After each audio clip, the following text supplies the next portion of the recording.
नमस्कार। शब्द विन्यास 666 पर आप सभी मित्रों का पुनः पुनः स्वागत और अभिनंदन। कहानियों के इस श्रृंखला में आज हम आपके लिए लेकर आए हैं पूनम अहमद जी की कहानी नीता का पति। कहानी एक ऐसे बुजुर्ग दंपत्ति की है जिनके प्रवासी पुत्र और पुत्रवधू कुछ समय के लिए उनके पास भारत वापस लौटकर आते हैं। तब उन्हें पता चलता है कि उनका पुत्र अब उनके पुत्रवधू नीता का पति भर रह गया है। उनका बेटा उसमें से कहीं खो गया है। इंसानी स्वभाव का एक मनोवैज्ञानिक पड़ताल करती सी ये कहानी है। तो हम भी सुनते हैं। तो सुनना प्रारंभ करें। उमेश और राधिका की खुशी का ठिकाना नहीं था। कल इकलौता बेटा विनय अपनी पति नीता के साथ ऑस्ट्रेलिया से जो आ रहा था। उमेश ने तो ऑफिस से 1 हफ्ते की छुट्टी भी ले ली थी। राधिका ने भी मेड श्यामला से मिलकर कितनी ही तैयारियां कर ली थी। बच्चों को क्या क्या खिलाना है, विनय को क्या क्या पसंद है। फ्रिज पूरी तरह भर चुका था। उसमें अब कुछ रखने की जगह नहीं बची थी। उमेश कई बार राधिका को छेड़ चुके थे। अब थकान नहीं हो रही तुम्हें? राधिका हर बार हंसी थी। उमेश सच ही तो कह रहे हैं। पिछले 2 साल से तो इतना काम करने की सोच भी नहीं सकती थी। और अब जब से विनय ने अपने आने का प्रोग्राम बताया है, फिर की तरह इधर से उधर कुछ न कुछ करती घूमती ही रहती है। 2 साल पहले विनय आया था अपने विवाह के लिए सिर्फ 1 हफ्ते की छुट्टी लेकर। 3 साल से वह ऑस्ट्रेलिया में था। नीता ने उसके साथ ही MBA किया था। फिर दोस्ती प्यार में बदली तो दोनों के घर वालों ने इस विवाह के लिए सहर्ष सहमति दे दी। नीता का परिवार मुंबई के अंधेरी इलाके में रहता था। उमेश राधिका मुलुंड में। नीता भी इकलौती संतान थी अपने माता पिता की। राधिका को बच्चों के साथ रहने की खुशी चैन ही नहीं लेने दे रही थी। विवाह होते ही बच्चे ऑस्ट्रेलिया चले गए थे। राधिका के सारे शौक धरे रह गए थे। तब से फोन पर बात होती रहती थी, पर वह तसल्ली तो नहीं होती थी जो साथ रहने में होती है। तय समय पर दोनों के माता पिता एयरपोर्ट पहुंच गए। दोनों परिवारों के संबंध मधुर ही थे। बच्चों के दूर रहने पर भी चारों लोग संपर्क में रहते थे। इतनी समय बाद बेटे को देखते ही राधिका की आंखें भरती जा रही थीं, जिन्हें बड़े कुशलता से वह पोंछती रही। दोनों सबसे मिले। विनय ने धीरे से राधिका को कहा, माँ, नीता अपने माता पिता के साथ जाना चाहती है। वह कल परसों तक आ जाएगी। इकलौती बेटी है, वह भी तो विवाह होते ही चली गई थी। मन होगा माता पिता के साथ रहने का। काफी कुछ सोचकर राधिका ने कहा, हाँ ठीक है, कोई बात नहीं। थैंक यू माँ, कहकर नीता अपने माता पिता की कार में बैठ गई। विनय उमेश और राधिका के साथ अपने घर आ गया। घर पहुंचकर फ्रेश होने के बाद विनय ने माँ की लाई हुई ट्रे पर नजर डालकर कहा, माँ, इतना सब? उमेश हंसे, अभी तो शुरुआत है, देखना क्या क्या चीजें तैयार हैं। अरे पापा, मैं तो थोड़ा बहुत खा भी लूंगा, पर नीता, वह तो घी तेल से ऐसे दूर भागती है कि पूछो मत। वह तो फल, सलाद, सूप ही पसंद करती है, और वह मीठे को तो छुएगी भी नहीं। राधिका का चेहरा उतर गया। धीरे से बोली, तू तो खाएगा ना? हाँ, थोड़ा खा लूंगा। विनय ने खाया, तारीफ भी की। राधिका की आंखें तो बेटे के चेहरे से हट ही नहीं रही थीं। अगले दिन सुबह ही विनय ने कहा, पापा, ऑफिस जाएंगे?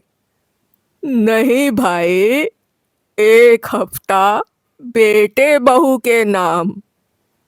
हाँ तो ठीक है, मैं कार ले जाता हूँ और नीता को ले आता हूँ। राधिका ने कहा, हाँ ठीक है, लंच साथ में करेंगे। विनय सुबह ही चला गया। राधिका ने नीता की भी पसंद को ध्यान में रखते हुए लंच तैयार किया। 2 बज रहे थे। उमेश और राधिका को भूख भी लग रही थी। जब से विनय गया था, फोन पर भी बात नहीं हुई थी। 3 बज गए तो उमेश ने फोन किया। कहाँ हो भाई? भूख लगी है। अरे सॉरी पापा, लंच यही कर लिया। नीता को थकान लग रही थी। सॉरी, बताना भूल गया। उमेश का स्वर धीमा हो आया। और यह सब खाना तुम लोगों के लिए राधिका ने जो बनाया है? हाँ पापा, हम शाम को आकर खा लेंगे। माँ से कहना अब शाम को कुछ ना बनाए, हम वही खा लेंगे।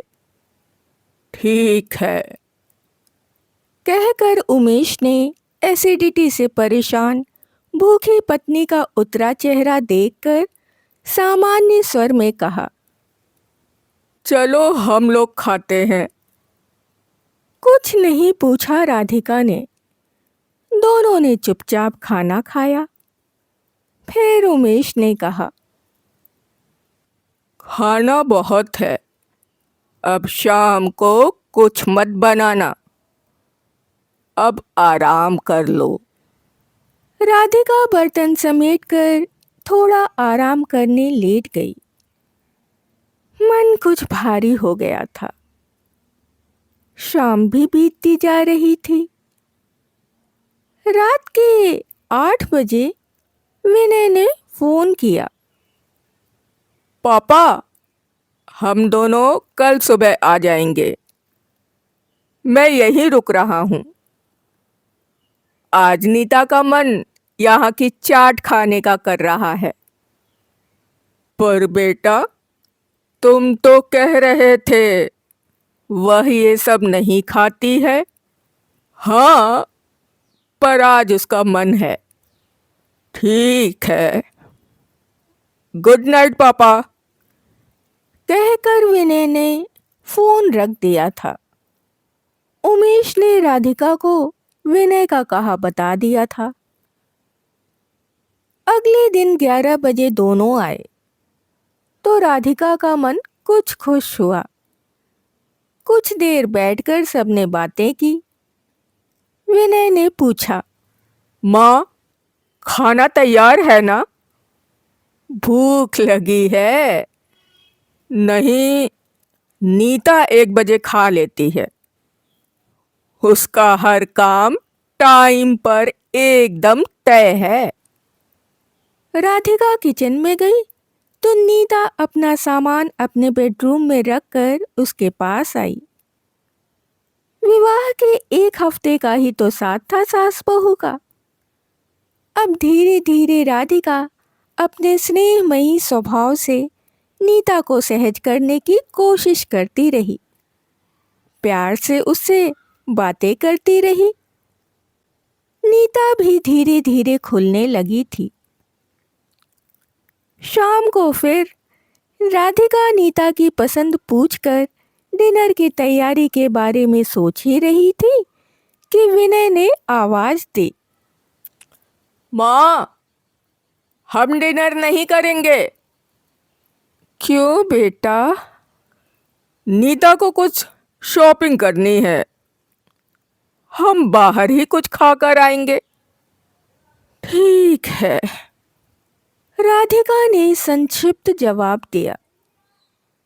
दोनों चले गए।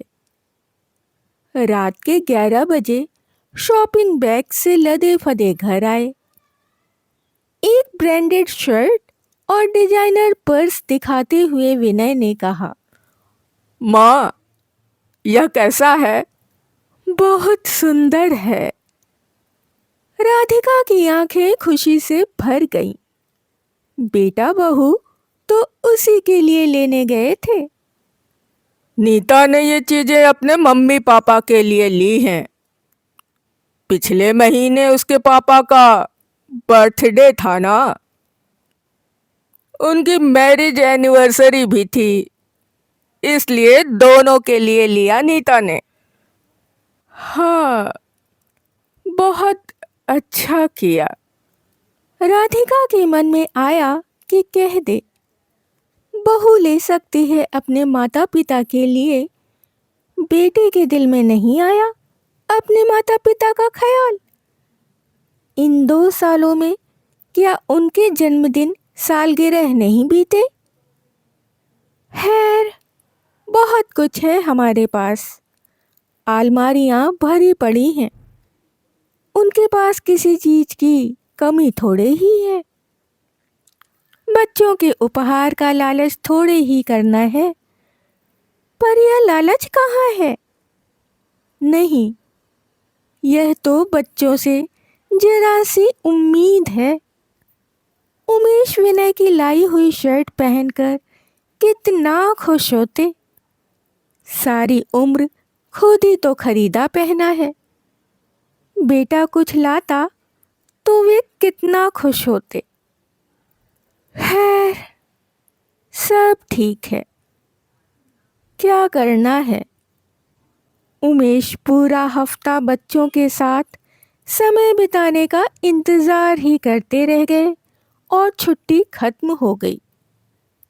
1 हफ्ते बाद ऑफिस जाते हुए इतना ही बोले, बेकार ही ले ली थी छुट्टियां। राधिका का मन यह सुनकर बहुत दुखी हुआ, पर चुप ही रही। जब से विनय और नीता आए थे, हर दूसरे दिन वे दोनों ही नीता के घर चले जाते, फिर कुछ घंटे के लिए आते। यहाँ तक कि 4 दिनों के लिए दोनों गोवा भी निकल गए। तो राधिका और उमेश एक दूसरे का मुंह ही देखते रह गए। राधिका ने उदास स्वर में कहा भी, वहां क्या कम जगह घूमते होंगे। इतनी बार देखा हुआ गोवा टाइम पास करने फिर चले गए। कुछ दिन भी हमारे साथ ढंग से नहीं रहे। उमेश चुप ही रहे। गोवा से दोनों लौटे तो जाने की तैयारियां शुरू हो गईं। विनय ने कहा, यहाँ से सामान ले जाने की नीता की लंबी लिस्ट है, अब तो बस शॉपिंग ही चलेगी। कुछ नहीं बोली राधिका। विनय की पसंद की जो भी चीजें बनाई थीं, सब रखी ही थीं। दोनों घर में टिकते ही कहाँ थे। नीता घर में घी तेल से परहेज की बातें करती, पर बाहर सब कुछ खा पी कर घर आती तो राधिका को अपनी सारी मेहनत मुंह चिढ़ाती सी लगती। पूरा महीना जैसे पलक झपकते ही बीत रहा था। जाने से 2 दिन पहले विनय ने कहा, माँ, अब तो जा ही रहे हैं हम। नीता को इसके मायके छोड़ आता हूँ, फिर ये पैकिंग करने तो आ ही जाएगी। पता नहीं अब कब आना हो। राधिका ने पूछ ही लिया। तू भी वहीं रहेगा? विनय थोड़ा सकपकाया। नहीं, छोड़ कर आ रहा हूँ, फिर लेने चला जाऊंगा। विनय नीता को उसके मायके छोड़ आया। अपने कमरे में रात को सोने लेटा। फिर अचानक उसे प्यास लगी तो पानी लेने किचन की तरफ गया। माता पिता के रूम में लाइट जलती देखकर उनके रूम की तरफ बढ़ ही रहा था कि अंदर से आती आवाज सुनकर पैर कमरे के बाहर ही रुक गए। उमेश पूछ रहे थे, क्या हुआ? तबीयत तो ठीक है ना? हाँ। क्या हुआ? उदास हो? बेटा जा रहा है। नहीं, उदास क्यों होऊंगी? अरे, बेटा है तुम्हारा, अब पता नहीं कब आएगा। बेटा? हमारा बेटा आया है? मुझे तो एक दिन भी नहीं लगा कि बेटा आया है। मुझे तो पहले दिन यही लगा कि हमारा बेटा नहीं, नीता का पति आया है। बेटे के लिए मन में जो इच्छाएं, उमंगे, बातें थीं, सब मन में ही रह गईं। माँ के स्वर की उदासी विनय को बुरी तरह विचलित कर गई। उसकी आंखें भीग उठीं। शर्म से सिर झुक गया। यह क्या हो गया? यह कैसी गलती कर दी? ठीक ही तो कह रही है माँ। जब से आया है नीता के ही तो चारों तरफ घूमता रहा है। एक बार भी माँ पापा से बेटा बनकर बात नहीं की। एक बार भी उनके हाल चाल, सुख दुख नहीं पूछे। और अब तो जाने का समय आ गया था। भावनाओं के वेग में दिल इस तरह मचला कि दरवाजा खोलकर अंदर जाकर माँ की गोद में सिर रखकर सुबक उठा। माँ, मुझे माफ कर दो। माँ का हाथ तो बेटी के गोदी में सिर रखते ही अपने आप उसके सिर पर जा पहुंचा था। तीनों की आंखों में आंसू निशब्द बहते चले गए थे। किसी के बिना कुछ कहे सुने भी हर भावना महसूस की जा सकती थी। मौन अपनी अनूठी शक्ति से जो बोल रहा था, उसे चुपचाप सुनने के अलावा रास्ता ही क्या था। उमेश और राधिका के हिस्से का प्यार और समय के प्रति जो लापरवाही विनय से हो गई थी, उसकी भरपाई फिलहाल मुश्किल थी। पर भविष्य में ऐसा कभी नहीं होगा। बस अब विनय बहुत जल्दी माँ का बेटा बनकर ही लौटेगा। मन ही मन विनय यही सोचता हुआ और जोर से सुबक उठा। अभी आपने सुनी पूनम अहमद जी की कहानी नीता का पति। कहानी आपको कैसी लगी? अपने विचार कमेंट्स के जरिए हमें अवश्य ही बताएं। यदि कहानी आपको पसंद आई हो तो आप इसे लाइक कर सकते हैं, मित्रों और परिवारजनों में शेयर भी कर सकते हैं। जो भी नए सदस्य चैनल पर आए हैं वो चैनल को सब्सक्राइब कर लें और बेल आइकन को दबाना बिल्कुल भी ना भूलें। अब तक जिन सदस्यों ने चैनल को सब्सक्राइब किया है और शेयर किया है, उनका बहुत बहुत धन्यवाद। कहानियों और उनके प्रस्तुतिकरण से संबंधित यदि कोई विचार, सुझाव, आलोचना या फरमाइश आपके पास हो तो उसे कमेंट्स के जरिए हम तक आने दें।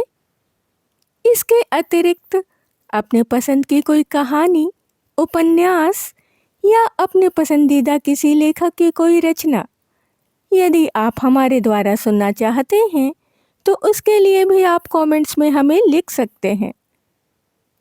अभी के लिए विदा। शुक्रिया।